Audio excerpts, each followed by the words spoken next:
All right. Hey, you guys.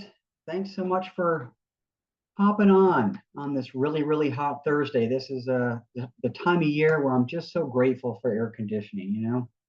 Um, so uh, so again, thank you for hopping on. This week I'm going to cover listings. And before I do that, I just wanted to reiterate, you probably saw an email from me a week or so ago announcing that we are now open for business in New Mexico.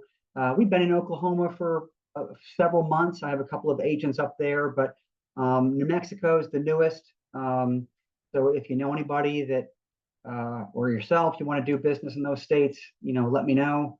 Um, but we are licensed there. So um, today I wanted to go through the listing process.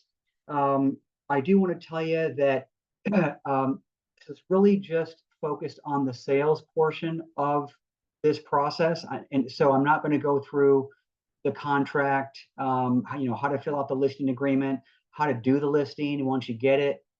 This is just kind of, conversion, which is really the most difficult part of the process. It's actually getting the listing. So, and then, keep in mind that this is just what works for me. I am a process kind of guy. And I think that, like anything, once you figure out what the process is, it becomes repeatable, and you can just do it over and over and over again with the same degree of success. And so some of you have done a lot of listings, some of you have done no listings. But again, this is just kind of what works best for me. Lots of tools on our website to take advantage of. I'll review some of those, but as I mentioned, I'm not going to go over actually, executing the listing itself. But I do want to tell you that on our website, under the tab Buyers, Sellers, Leases, I have a video series on the operational side of the selling process of the listing. Okay, so without further ado, let us go. And those of you that have had listings and want to chime in, I am by no means the expert. Y'all are. So please feel free to enlighten everyone else on the call. Doesn't matter what you have to offer. Someone's going to take away something from it. So please offer up any advice you have. So executing an effective listing presentation. Listings are leverage. So why even get listings? So there are pretty much two aspects to our role as realtors. One is to represent buyers, one is to represent sellers. And so why do people talk so much about getting listings? Well, having that yard sign in someone's yard is free and really bold advertising, right, to the world. The yard sign will attract buyers, both represented and unrepresented. So as you already know, I mean, my number is not the number on the sign for a reason. It's your number, so that you can get those leads. So you will get people calling off that yard sign, and some will be represented, some won't. Some will have a realtor but have not signed anything. Some will want to fire their realtor. And I think that the fringe benefit of getting those calls is that they may not like that house, but you then can show them something else, right? So I think this is a big, big advantage to getting listings. And then having a yard sign really just creates a sense of success amongst the neighbors. And if you are in in that neighborhood in more than one house, well, that's going to say a lot. And I think, again, it's all about being in the right place at the right time. And so once your sign goes up, that triggers in someone's mind in the neighborhood, oh, we've actually kind of been looking at selling our home. Maybe I should go talk to this person. And so one thing leads to another, and you've got clients. It is a provider of guaranteed open houses, right? So as long as you live somewhat close to the listing, and even if you don't, I mean, the listings are so few and far between. Once you get one, I mean, I would be doing my own open houses as frequent as the seller will let you. So um, it's great for that. And then overall, they're just less work. So listings, the the heavy lifting really comes up front. It becomes, it happens even before that first buyer comes in. It's doing the paperwork, it's doing the staging, it's doing the photographs. I mean, all that marketing and effort is really done on the front end. And once it's live, um, that's when the buyers start coming in, and you don't have to do a whole lot of work after that, comparatively speaking. And so, in other words, you can typically handle a whole lot more listings than you can buyers, because buyers, you have to tour them around. There's only one of you. There's only so many hours in a day, and that reaches a cap. But listings, everyone's at a different stage, and so you can typically handle more of those. So, in my humble opinion, here are the phases of the the listing process before it gets into the MLS. The first is building rapport, and you're going to be doing this before, during, and after the listing appointment. You're going to tour the home. So remember, I'm a process guy. So think in terms of what you're going to do once the seller agrees to meet with you, right? So it's build rapport, tour the home. You're going to have a discussion, and we're going to go through this one by one in a second. But the key is to listen. And then, what are their top three concerns? Use the Ford method. Sam Smithers has mentioned this before. Ford stands for discuss their family, their occupation, recreational activities. So, what do they like to do for fun? And what are their aspirations? And these things serve to build rapport, and it helps you get to know them, but it also helps them to get to know you, right? And then you're going to move on to communicating your brand and your approach to selling that particular home. And in that process, you're going to address any of their objections. All right. And then you're going to review your marketing plan for how you're going to market the home. You're going to review the comps for purposes of pricing. And then you're going to close the sale. All right. So it may not be in that conversation or at that appointment, but that is the final step in securing the listing. All right. So, and then you're just going to, I mean, once you close the sale, you're just going to go on to, hey, here's what happens next. All right. So, building rapport.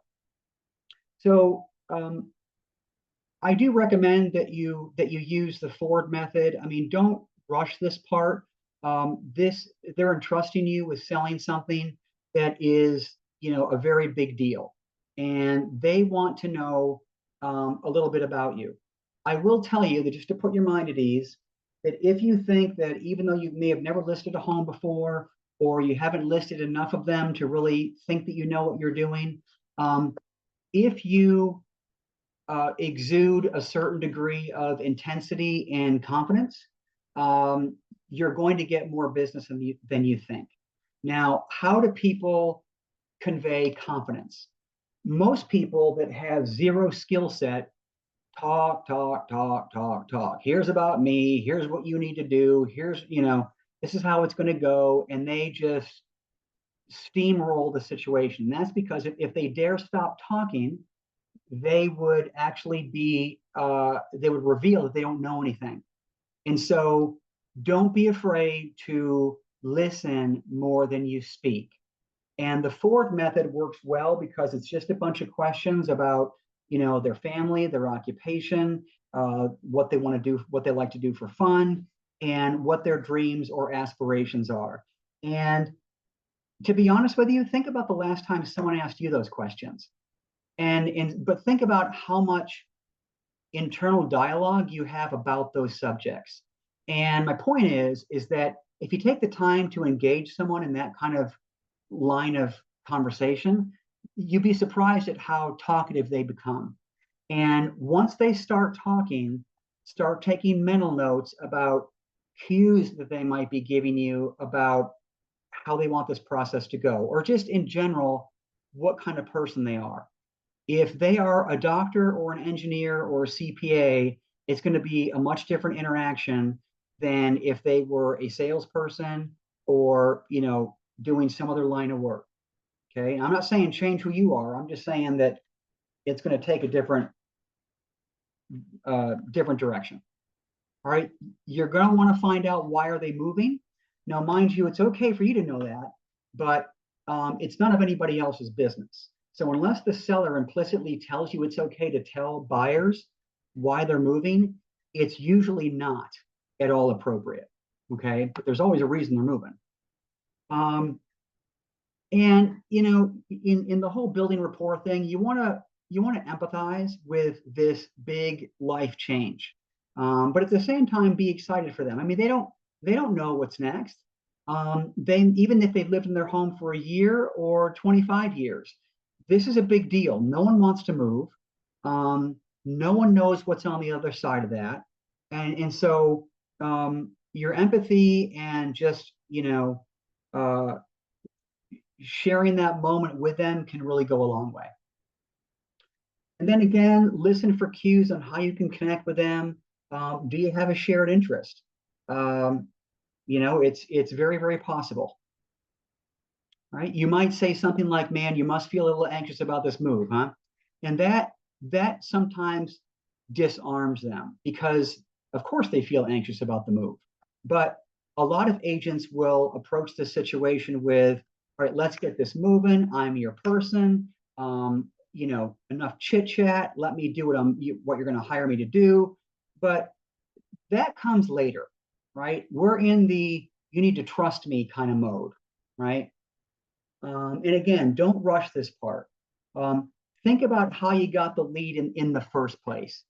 Listings typically come through referrals, and if you're sitting in front of this person because they were referred to you by someone that is someone that you both know, that's a big deal, right? If it's an expired listing, there's going to be more rapport that's going to need to be built because you don't know anything about them, right? And I just don't believe in being a chameleon in this business. I wouldn't be quick to change your personality or your approach just because theirs is different from you. I think that by and large, like personalities attract like personalities, and don't we know, like, immediately when it's not going to be a good fit? And unfortunately, I think because we don't know where the next lead is going to come from, we take any business that comes our way. And when it comes to a listing or a buyer, but when it comes to a listing, that's a sign that it can go sideways real quick. So there are some clients that just are not going to be a good fit for you. So I'm just giving you permission to, cut those people loose before it gets too far down the road. We have a guide actually on our website. I'm going to go through all these at the end, but we have a guide on our website under the business building tab that it's 3 or 4 pages of different questions you can ask people to help you just kind of break the ice. Okay, so I'm going to go over that at the end. All right, so once you've built rapport, and that rapport building does not have to begin the moment that you have the listing appointment, right? It often does not. It could be, the moment that you have a conversation with them at first. Maybe you're not at the house yet. I find that the listing appointment itself goes a lot better when you've had 1 or 2 prior conversations, because you're not going in cold, right? So next is you're going to want to tour the home. So the minute you walk in the door, you kind of make some small talk. "Hey, great to see you. I'm really grateful that you're letting me interview for this job. I know there's a bunch of us out there, and I'm just grateful to be here. So why don't we do this? I'm going to put my stuff down, and we'll get to that later. But why don't you just take me take me for a tour around your home, and tour me around as if I were a buyer, right? So, and get them to tell you what they like about the home, but also what they don't like. And this is important for two reasons. One, it forces them to verbalize what other buyers might provide feedback on. And it'll give you an opportunity to come back later and say, yeah, we mentioned that. I mean, we talked about that initially, right? I mean, we talked about the fact that your bedrooms, master bedrooms upstairs, that's not for everybody, right? But it's also something that you can't solve. So maybe that leads into a pricing discussion. I don't know. Maybe they have a pool that needs 40 grand of repairs, but they're not going to do it. Well, that's material to the transaction. But it also allows you as the realtor to think about your strategy regarding what you're going to downplay on your marketing about the home that isn't a great selling point, and what you're going to accentuate, because they chose that house for some reason, and you want to find out what that is. So please, please, please take a notepad and make notes on specific things. And I'm talking, if anybody's been through what they call a blue tape tour of a brand new construction, kind of the same concept. You're going in with your notepad, which is going to be your blue tape, and you're going to make notes about every little thing that they might need to change. Some are going to be completely inconsequential, and some are going to be, this is a deal breaker, right? You got butcher block countertop, or you got Formica, or this carpet is 30 years old. Those are going to be deal breakers. But nicks in the paint, crack in the tile, someone's going to mention it, by the way.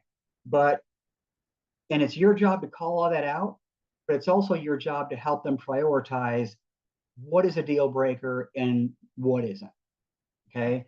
So, and I'm telling you that this is why they're hiring you. You are not hurting their feelings. And you could even say something like, okay, now that we've toured the home, do you want me to tell you what you want to hear, or tell you what you need to hear to get the home sold? And 100% of the time, what do you think the answer is going to be? I want you to tell me what I need to hear.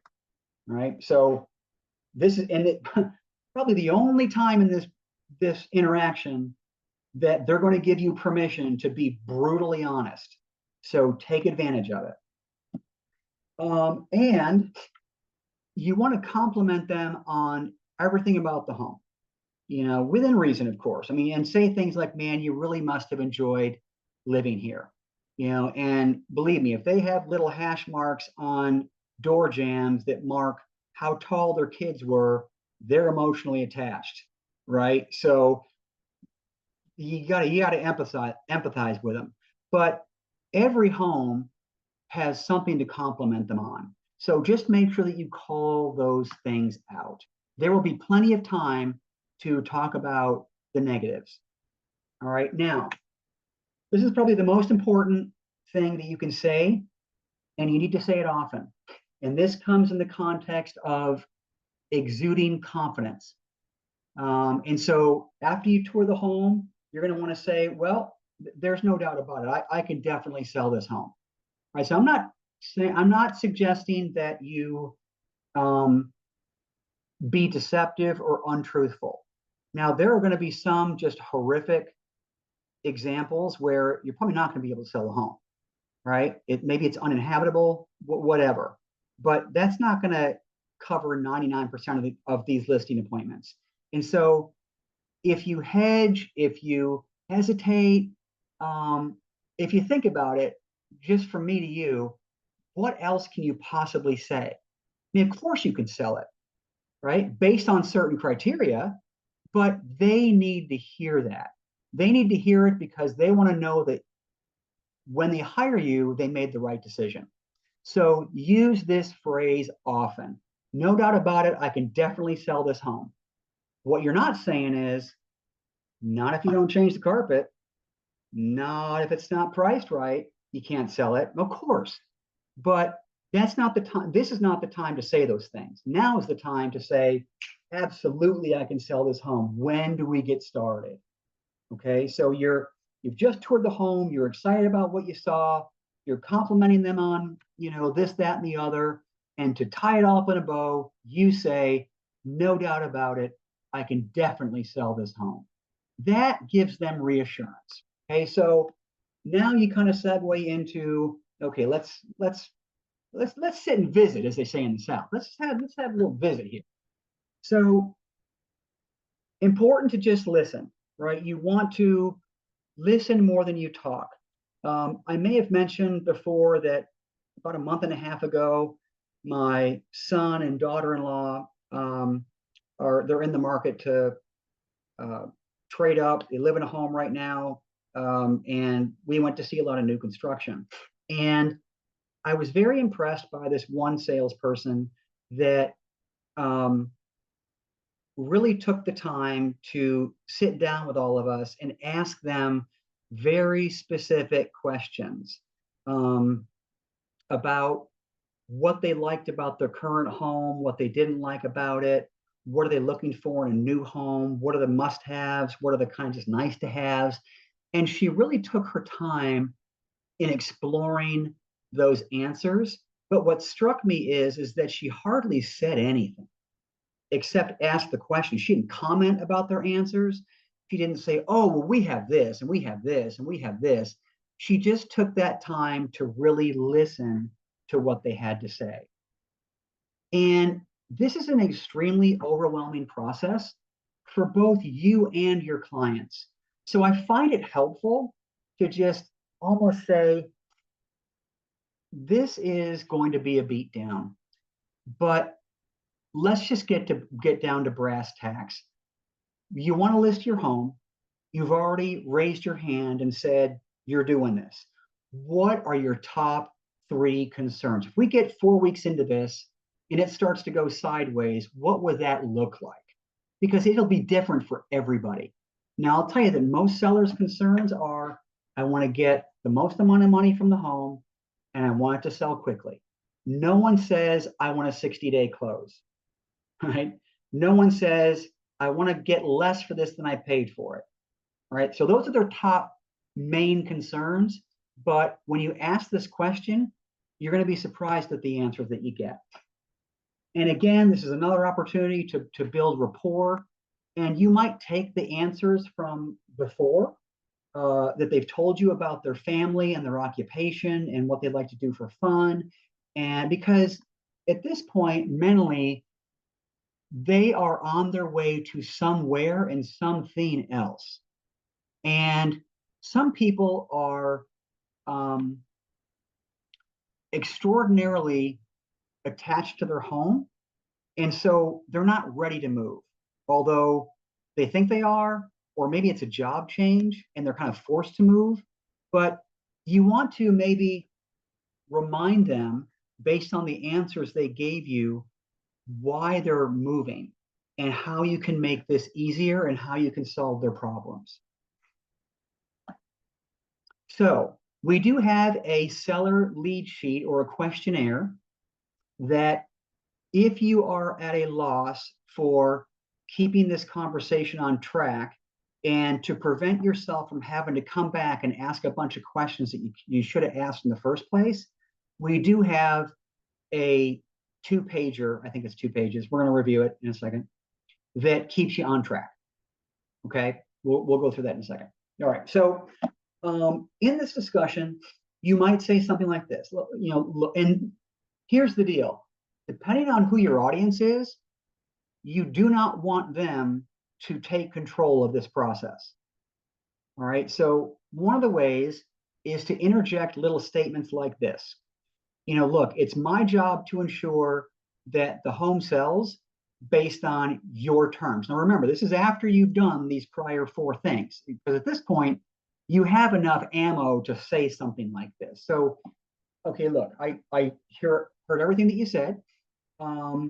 If it's been a while since you've sold a home, here has been my experience. It is my job to ensure that your home sells based on your terms, right? But What I found works best is a win-win for both the buyer and the seller. All right, so the buyer usually wants the most amount of home for the least amount of cost. End of story. They want to be near schools, yeah. Do they want to be near the airport? Maybe. But financially speaking, they want to get the biggest amount of house for the least amount of money. However, the seller usually wants the highest price possible with the least amount of effort or hassle, right? So it's my job to satisfy both agendas. So, like anything, there's going to be some give and take. And you might say, are you okay with that? Do you understand that part of the process? Right? It's just a good opportunity to take a temperature check.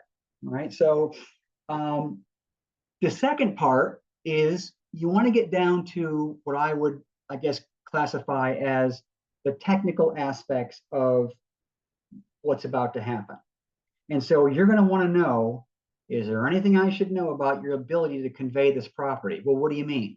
Well, is your name on the deed? Now, you would have probably done this research before you showed up there, but you'd be surprised at, well, no, I inherited this property, but I've been living here for 25 years. That's a problem.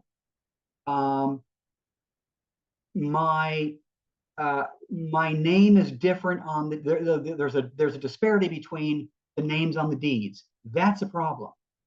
Okay, so these are fair questions. They may be awkward at first. You don't want to find this out when it's under contract. Okay. Um, and you might also say, okay, I'm going to provide a seller's disclosure that allows you to report out the general condition of the home. Have there been any significant repairs or things that I should know about? No, the home's in pretty good shape. Oh, really? Can you tell me about those diagonal cracks on these four windows then? Oh, yeah, I didn't notice that. So that's an indication of foundation problems, maybe. So you want to get the disclosure thing out of the way up front because they may honestly not know what is wrong with their home. You'd be surprised at the amount of listing appointments I've been on where the client, I go in there and I'm amazed that they've lived there for 20 years and there's not one thing that's been updated. And their response is, yeah, we just kind of moved in and just started living here, and so that's an indication that they may have some deferred maintenance going on. So you want to get the disclosure discussion out there. The other thing, there's a theme to these questions, right? So allowing buyers to view and access the home is a must. All right. You can kiss your privacy goodbye. You can kiss your convenience of eating dinner at a certain time goodbye. Are there any issues with showings? Well, yeah, I actually work nights and I sleep during the day. Oh, God, that's going to be a problem. So, but those are the kind of things that you're going to want to know about up front. Well, I've got my 85-year-old dad living with me and he's got a walker and I've got to do something about that. Is it okay if he stays here during the showings? Oh my God. Okay. These are all things that you're gonna have to work through. I got pets I got to deal with. I got cats that are running all over the place. I don't want people to let the cats out. Right. Well, that's a problem. That's going to be a problem. Right. So these are the things that are not deal breakers for you as an agent, but they are going to have to be addressed or that home's going to sit there forever. Okay. Because buyers will look for any excuse to go on to the next home. Right. The next one is, will you need extra time to move out? Right. Or when closing day comes, are you going to be packed and ready to go because you got to be out once you close? Okay, so this will indicate whether or not they need a lease back. They may not have any idea what a lease back is, right? But you may need to write that in the listing and you better find that out now. All right, and so I would include the document that I'm going to go over this in a moment, the 3 sheets that we have on our website. And this is just preparation for what could happen, what's going to happen, and how you can mitigate making dumb decisions, right? So we're going to go through that in a second, but I think that it's always important to, you know, give them some time to internalize, hey, this is going to be a change in my lifestyle here, but I want the home sold, so I better read this. All right, get a copy of their driver's license. I wouldn't have said this a year ago, but I think that in the spirit of making sure that they are who they say they are, and that, I mean, you have to present an ID for everything. So, I mean, I I still get ID'd at the grocery store when I buy beer, and I know that they know that I'm over 21, but I don't think twice about it. So, um, and you don't have to take a photocopy of it, but if you just take a picture of it, that's fine. But if you want to blame it on me, that's fine too. Just tell them your broker is making you do it. I'm not, by the way, but I'm just saying that if you want to avoid wire fraud and scams, I would ask for it and just keep it in their file. All right. So next, after you've had a chance to have an interactive discussion, now the focus shifts to you and why you're there. And so it's going to be really all about you and how you're going to solve their problems and how you're going to make their life easy. And you're going to get tons of referrals from this person. And they're not even going to realize, because they've heard horror stories, just how easy this process is. So first, after you've taken notes from that discussion that we just went through, you're going to want to address one by one what their concerns are. And I would start by saying, okay, based on what we just talked about, your top three concerns are this, this, and this, right? Anything you want to add to that? No. Okay. Well, here is how I approach that, right? So this is your opportunity to, just stamp out any kind of hesitation they might have in hiring you. I would equally share with them a little bit about yourself, because that can go a long way. All right, the reputation for us realtors is, sometimes not the greatest. So you want to be vulnerable and you want to share things about yourself. Tell them why you got into real estate. Tell them what you like to do for fun. If you had a career before real estate, tell them that. That's interesting stuff, and it on some level allows them to bond with you. All right, review the marketing plan, how you're going to get the home sold. You don't have a marketing plan? Well, I put one together for us. And it's been on our website forever, so I'm going to review that in a minute. But if you're at a loss for what you're going to do, you can always refer to this and review it with them. And it's lengthy, and it's done that way on purpose, because you want to impress upon them that you're not just going to put a sign in the yard and hope phone rings. All right, and probably one of the most important things to kind of pause and get a read on is, what's their communication style? Are they going to be texting you at 10 o'clock at night? Is that okay with you? Are they kind of a phone kind of person, or do they like emails? How is that going to work? And I'm going to tell you right now, it's not in this presentation. Even if there is nothing to update them on, minimum once a week, minimum, because you can always update them on how many showings, how many hits on Zillow it's getting, what has the feedback been, what your marketing efforts has been. Yeah, I got 3 showings last week, and I reached back out to them, and here's what they told me. That is good stuff. Even if it goes in one ear and out the other, it's 100% demonstration that you are on it and you are working for them. Set the expectations on the process. There is no quicker and better way to establish control of this process than this right here, right? And just tell them, hey, once they sign, it's full steam ahead. There's no putting the toothpaste back in the tube. But if you don't want to be bothered after 6 o'clock, 8 o'clock, 10 o'clock, tell them that. I mean, what does that look like? Tell them that, and this is, you can go back to that 3 sheets document, because a lot of this stuff is on there. Tell them people are going to make an appointment, they're not going to show up, and they're not going to cancel ahead of time. So just heads up, I'm going to ask for feedback, and I'm not going to get any of it. Just a heads up. Okay. We might get a buyer that wants to pay cash. Here's what that looks like. We might get a buyer that has a VA loan. Here's what that looks like. Okay. This is the time to paint the worst case scenario because it usually doesn't end up that way. Right.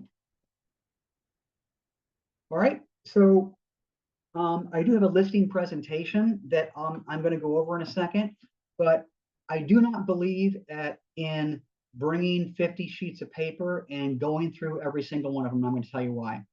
Because they don't care. But it is extremely important to bring it and to leave it. And why is that? Because once you leave that door, the only tangible thing they have to refer back to jog their memory and to really provide more color about who you are and what you're going to do for them is what's in that folder. So I got a long time ago. Can you all see this? They're branded. Nope, can't see it, can you? They're branded folders. It says White Rock Realty on there. You can get these anywhere. Go to Vistaprint. If you don't want to do that, you can go to Walmart, Staples, wherever, get a nice either white or black folder and use that and put your documents in there. If you don't want to spend the money on branded folders, you can also go to Vistaprint and get stickers that are, raised, embossed. They're nice, right? And just go get a bunch of cheap folders and put the sticker on there, at least something that, shows that you've given this some thought. So, but I do think it's important to bring that stuff because, believe it or not, people read it. Same thing goes for why I talk about the expired listing packet. They may not be ready to list right now, but they're looking over that paperwork that you gave them.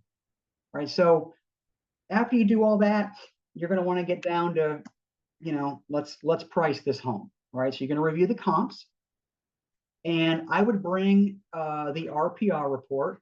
And when you're in there, there's something called the mini property listing or mini property report. That's fine.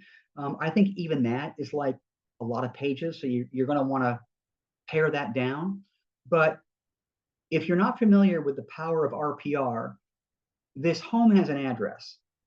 Go into RPR, put into the search bar that address, and up will pop a computer generated and oftentimes extremely accurate price suggestion.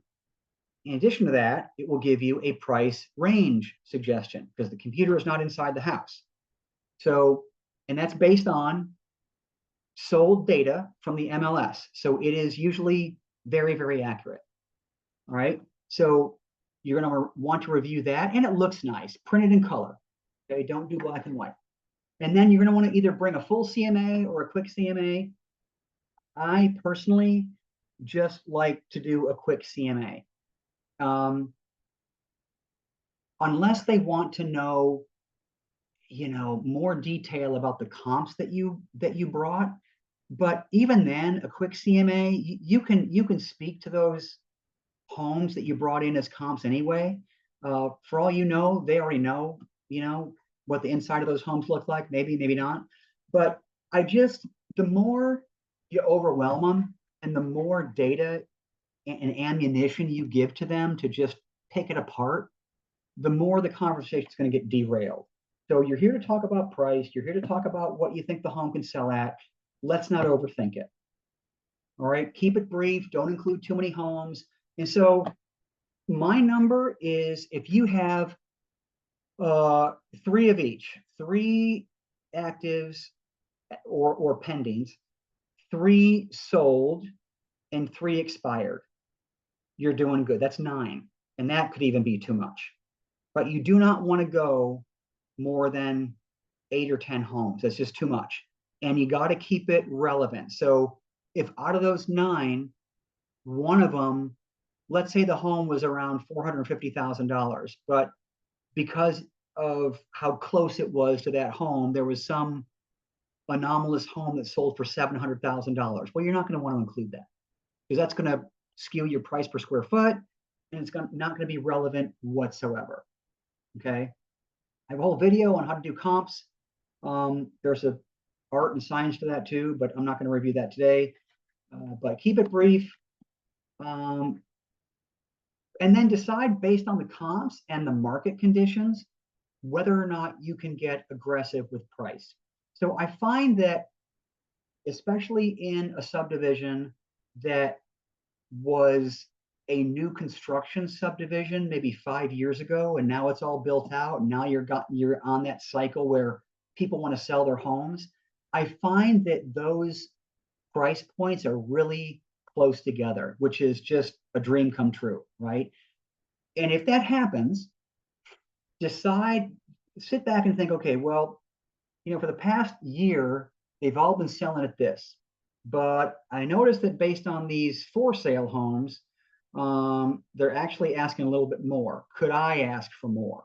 And so you just want to take this opportunity to see if you can, get a little bit more aggressive on pricing. Sometimes you cannot, but just FYI. In my opinion, ideally, you want to price this home at or slightly below the market, and I'm talking by only $1,000 or so, to make people really stand up and take notice, and even encourage them to bid over list. Okay, that's ideally. Now, no one wants to hear that. No seller wants to ever do that. But mathematically and psychologically speaking, this is what gets a home under contract in the first 2 weeks every time. All right, do a net seller sheet. Every MLS has this.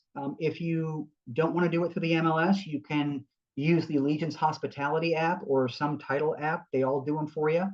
And this is, and I have a video on this as well, but you want to do 3 scenarios because you may not get list price. So you want to do one at maybe 96% of what you're going to list it at, one at full list price, and one at, $5,000-$6,000 more than that.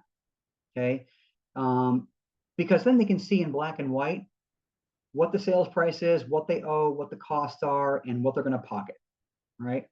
So that's important. Okay, so this is a big deal. So impress upon them multiple times that the first 2 weeks of a listing are critical. You cannot start high and expect to lower the price later, and think that you're going to get the same result. So there is like a bell curve relationship with regards to excitement about a new home, as compared to how long it's sitting, right? So a lot of sellers will want to do this. I mean, please, and for some agents, this is a deal breaker. I mean, the philosophies are sometimes so far apart that the agent knows it's never going to sell. And while it may be satisfying to come back and say, I told you so, you're still sitting with a home that is never going to move, right? Doesn't matter how much you lower the price. And if you continue to lower it by 5, 10, 15, what does that say about you? What does that say about the home? People start to really question what's wrong with that home. So this is the number one reason why homes sit longer than they should.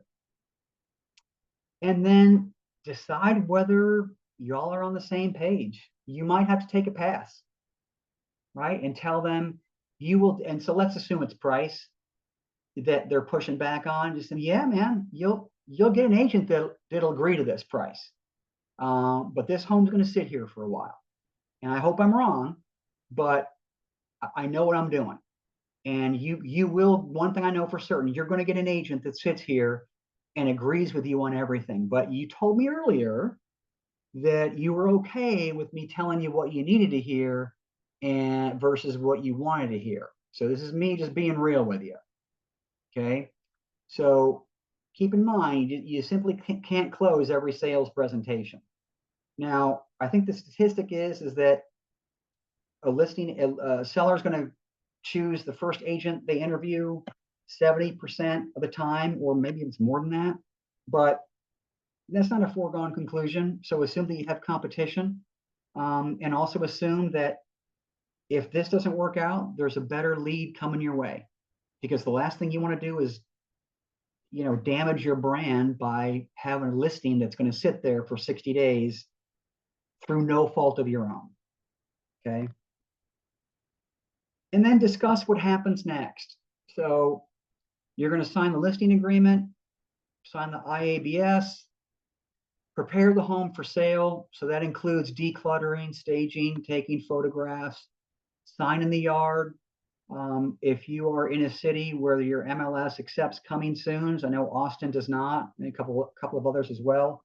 I mean, I always brought a sign to the listing appointment, you know, and because sometimes it works out, you just put that sign in the yard on your way out. But all the MLSs have rules about how long it can stay in coming soon. So just make sure that wherever you are, you know what those rules are. But and then we're going to put a lockbox on the door. You know, my personal opinion as your broker, for various reasons, do not go cheap and get a combo. It's too easy for someone to pick up that combination and enter the home. So an iBox, a blue box, they're $100, $125. They're yours forever. Spend the money to get it, because there will be no confusion on who's accessing that home, even if it's a lease. That's my personal opinion. All right, you're going to do an open house that first weekend, maybe the first couple of weekends. And I would review the purchase contract with them, so the 1 to 4, and just generally discuss what the buyer process is going to look like, because there are a lot of twists and turns, and you're going to undoubtedly discuss things that they had no clue about. Okay, so let's talk about some objections. Before I do that, does anybody have any, man, I got a lot of content here. Okay, anybody have any input or experience, stories, or anything thus far they want to chime in on?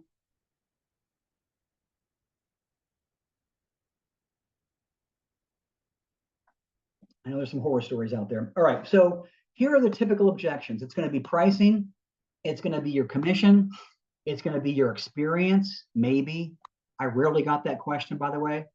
I have a friend in the business who's going to tell me what to do. Great. Or my Aunt Gladys is here in my ear telling me what I should do. Maybe they want to sell it themselves. They just put in a $15,000 AC system, got a new roof, and they think they should get money back on that. So that's upgrades versus value. And then just general market chatter. What are they reading on Facebook? What are they hearing in the news? Does any of it even apply to Texas? And so let's talk about pricing. So if there's a difference between what you want to list the home at and what the seller wants to list the home at, and your worlds apart, you might say something like, look, I encourage you to think like a buyer. The buyer agent is going to go through the exact same exercise that we just went through to price your home, because they don't want to overpay. And so here's the reality. Based on this piece of paper, if no one else is paid above whatever the amount is for a similar home, why would they do that now? All right. And this will be a deal breaker for you and a buyer. Okay. So it's not just what you're telling them, it's that the buyer's agent is going to go through the exact same process. All right. And then pricing again, they want to price it high. Well, listen, man, first 2 weeks are critical. People will see this hit the market and their email boxes, because there are dozens of, agents with clients out there right now that they're going to get a ding, ding, ding, ding, ding in their email box because your home fits their criteria. If it's not priced right, they will move on and they will not revisit it, no matter how much you lower the price, right? And what does that say about your home if you keep dropping the price, right? So what are you hiring me for? This is a common one. The reason they come up with the price they came up with is because they're underwater on the home, or they have other bills to pay, or they are cash strapped. And so they need to get a certain amount of money out of the home in order for them to, view this as a successful transaction. And so you might say, I understand that you have a certain amount of profit from this sale that you need to cover your costs, but the market determines the price. And I feel like it will just sit here if we don't price this correctly. And so then what? If you've got no money now, what's the cost of it sitting here? More electric bills, another mortgage or two or 10. So let's get aligned on that. All right, commission. All right, so based on what I provide to get your home sold the way you want, I charge 6%. Now, for those of you that are watching this after I've recorded this and you're not in Texas, or this is just an example, I'm not saying you charge 6%. This is a negotiable, but you're going to say, this is what I charge. Okay. Because bringing a buyer is critical to the sale, I will then split that amount with the other agent. So I know whatever we decide on, I'm not keeping all of it. And so this kind of, you know, allows that conversation about maybe paying for the buyer's agent's commission to take place. All right, which is my next point. So listen, there are some important things that will prevent your home from selling the way you want, right? Let's talk about that. Condition, exposure, how many people see it, how good of a marketing job I do, how you price it. And then lastly is going to be the other agent compensation. Now, you don't have to pay this, but because the buyer has to pay it contractually, you may price out other buyers that just simply only have enough money to get the transaction done, right? They have enough money for the down payment. They have enough money for closing costs to prepay their taxes, but they don't have enough money to pay their agent. Well, how often does that happen? Often, often. So you don't want to take that chance. So that kind of segues into that kind of conversation. All right. And then again, do not agree to list the home high, even in the listing agreement. They may try and pin you down and say, well, let's list it for 350, even though it's only worth 310. And we'll revisit this in 2 weeks. And I promise that I'll lower the price in 2 weeks if we don't get any action. Right. Which means they have no idea what success looks like. They have no idea what that should look like. And so nothing will happen. And 2 weeks will pass and you'll drop it and you'll look like the junior varsity team. End of story. Right. So what about your experience? All right. So here's the deal. And it's a truthful statement.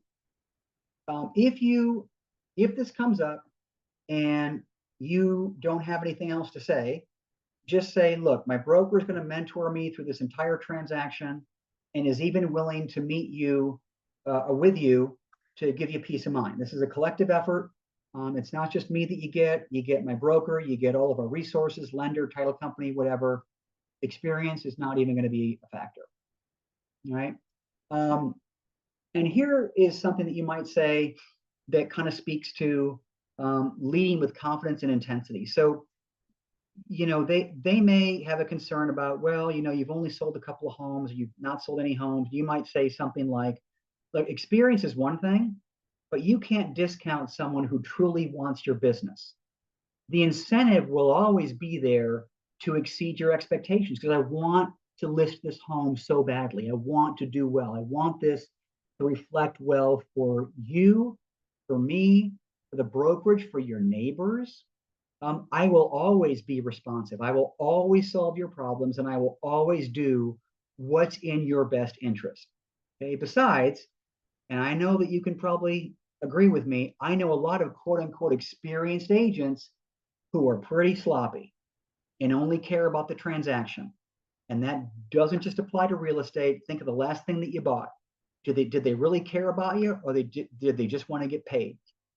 So as I mentioned before, people do business with those they know, like, and trust. And I find that things just end up better that way. That will usually put this issue to bed. Next is I have a realtor friend who's going to guide me. So you might be thinking, well, why am I here? Right? Well, great. I would think that with a sale this big, you could use the second opinion, which that gives you permission to sit there and try and get the listing. Right. So let me ask you this. What happens when that friend gives you incorrect advice? Who is this person anyway? Right. So what, because they ain't going to be anywhere near to be found. If they tell you that you don't need a seller's disclosure or sends you on some, gives you bad advice that puts you in legal trouble, they're not liable. And so without a written agreement in this state, your friend has no obligation to protect your best interest. We do. Well, I think I just might sell this myself. Yeah, great. Some people do that. Although the statistic is that 85% of the people that try and list their home themselves end up using a realtor. And these are some of the reasons why. But you can also then say, well, that's awesome. Well, let me ask you this, just out of curiosity, how are you going to coordinate showings? You mentioned that you work nights and you sleep days. How's that going to work? How are you going to come up with the best price? Now I'm going to look on Zillow. Well, did you know that Zillow or Realtor.com does not get what a home sold for? And people aren't getting full list price these days. No, I didn't know that. Now, how are you going to generate traffic? How are you going to stay out of legal trouble? Right. So these are things that can help them self-discover. You might say, yeah, back in 2020, you could do that pretty easy. I know a lot of people that did it. Just not the same market today. Not by a long shot. Homes are sitting. I know your neighbor has one on the market. How long have you, how long do you think that's sitting there? And you can tell them it's sat there for 45 days. You want that to be you? Upgrades versus value. Look, I know you spent 20 grand on replacing your AC, but that's not going to add any value. What do you mean it's not going to add any value? Well, because a house needs certain things to be livable. And those things are AC, roof, water heater, foundation. I mean, these are maintenance items. They do not factor into the price. Well, that's ridiculous. Well, let me tell you some things that do.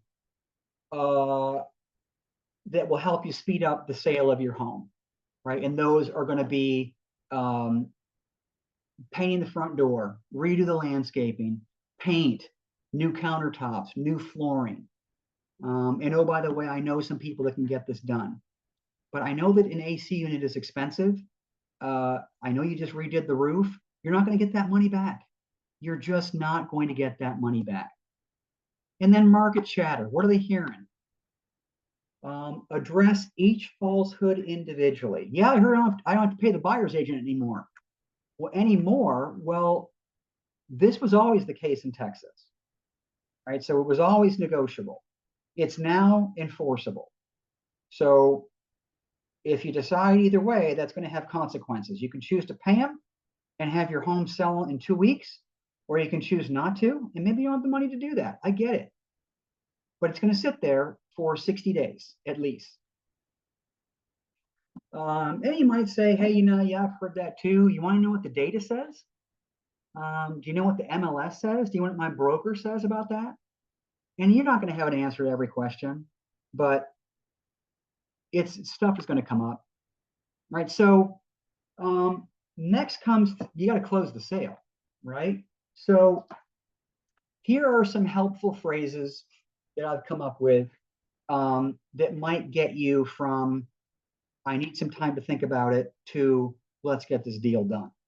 All right. You might say something, okay, does this all make sense? And just let them answer. Are you okay with what I just proposed? If you agree to this now, or if you're okay with all this, I can get to work on all the details. And that speaks to this is an overwhelming process. I don't want to deal with all the details. That's what I'm hiring you for. This is just you verbalizing that. All right, so here's what I'm going to do, and here's what I need from you.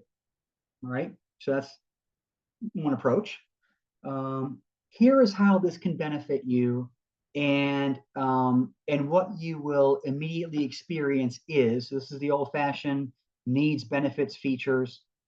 So you might say something like, well, it sounds like whatever it is pretty important to you. Can you expand on that so I can better understand your perspective? All right, so this might be an objection to them wanting to move forward. You might just simply say, okay, well, if you don't have any other questions, when can we get started? Or you might say something like, it seems like we might be a good fit. What do you think? Unless you have any more questions or concerns, I think I'm ready to get started. Are you ready to move forward? Or to be respectful of your time, I'd like to get started on this ASAP, and it's gonna be yes, no, or maybe. And you might say again, I don't mean to be pushy, but I know I can sell this home and I really want your business. What do you say? All right. So if they come back with, well, I'm interviewing other people, you can always offer to call that other agent or brokerage and tell them, well, obviously after you've got a signed agreement, because they can't do anything once the agreement's signed, and say, hey, I know you had a listing appointment with Mr. and Mrs. Jones. I just wanted to let you know that I have a listing agreement already and you don't need to go over there. All right. I've done that and it's incredibly powerful. Okay. If you can't just get past them wanting to interview other people, I wouldn't push it. I think that's reasonable. I don't think you're going to close all of them in this appointment, but I wouldn't let it go past 24 hours. I'd want an answer. Okay. All right. So on our website, I have a seller presentation. And when you open that zipped file, there are other files in here. All right. So the marketing plan. So this is all going to be in that folder, right? So the marketing plan, the 1 to 4 residential contract, your resume, the listing agreement, you don't have to include the seller lead sheet because that's for only you to review with them. Seller presentation checklist and vocabulary about things that will come up in the transaction. So here is the 1-page resume. It's already pre-built for you. It is on our website under the marketing tab. It's already written for you. These are all the things that you're going to want to communicate. Just replace the picture and the contact information and you're off to the races. Here is the lead sheet. This is the questionnaire to keep this conversation moving. Okay, when do you need to move by? What's important to you? What are your plans after the property sells? All this stuff. Property condition. How much do you owe? 3 pages. All right, but this is going to be everything you're going to need to know to move forward, without a doubt. Okay. Marketing plan.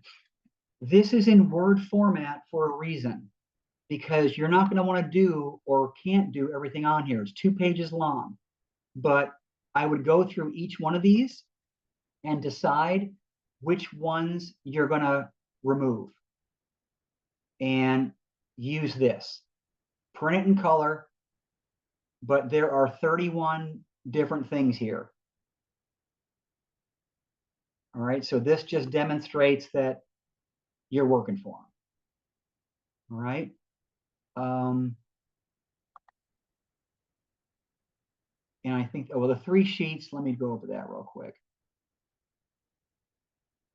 And the small talk guide. So the small talk guide is right here. This is going to help you build rapport. I didn't write this, but I like it. And so this is on the business building tab. And so these are some examples of questions you can ask people to kind of, get from, I have no idea who you are, to I'm your new best friend. Okay. So that's under business building. The 3 sheets are under buyer, sellers, leases.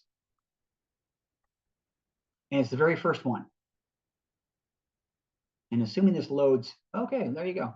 So these are going to be things that, again, don't do this, what you shouldn't do, what you should do, what's going to happen. all the little twists and turns that this thing is going to take, just to prepare them. So I would include this in that folder. You don't need to go over this, but you want to make sure that they're given a heads up. All right. So we're a little bit over, but I hope that was useful to you. Anybody have any feedback, input, experience, stories?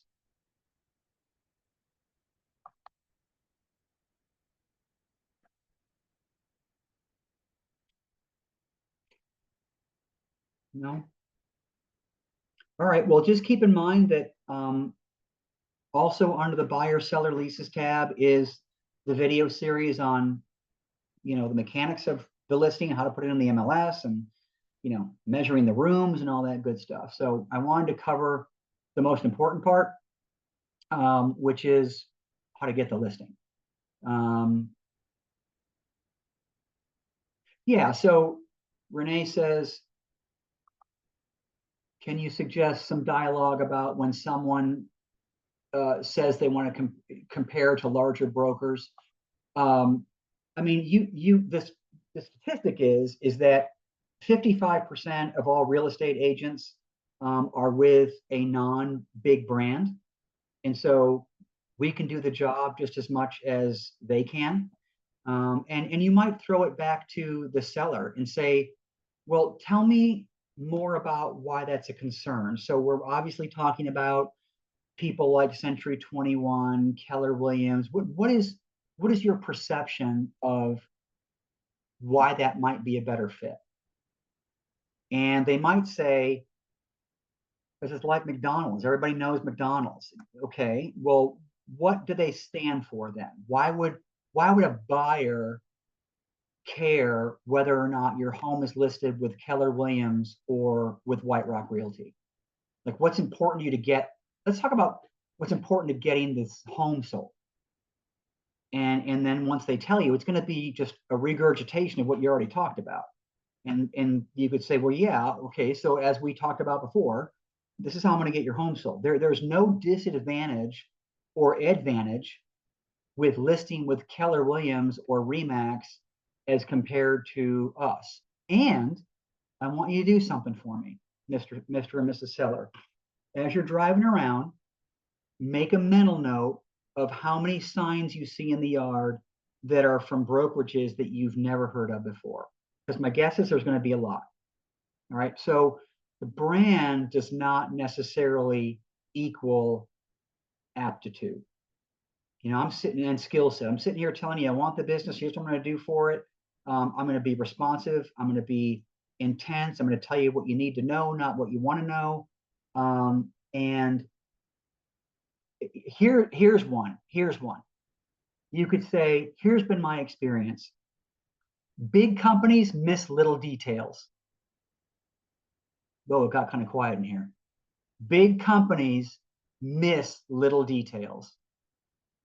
You ever ordered countertops from Lowe's versus an independent? Different experience, isn't it?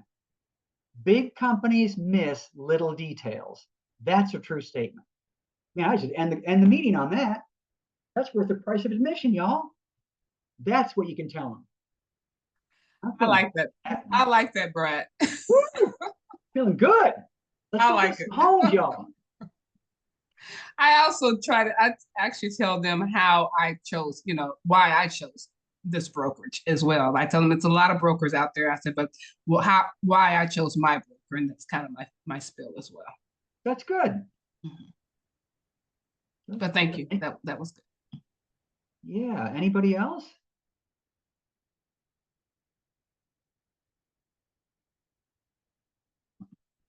All right. Well, the good news is people list their homes 12 months a year. So I know we're talking about this in August, but there's a lot of expires that are fixing to happen. And you're going to be glad you attended this meeting because they are desperately in need of your expertise. So whether it's January, August, or May, there's listings. All right. So I hope you found this helpful. And next week is our CE with Allegiance, and I'll send out the information for that. So we'll see you all next Thursday at 1 o'clock. You guys have a good rest of the week and stay cool. Take care, y'all.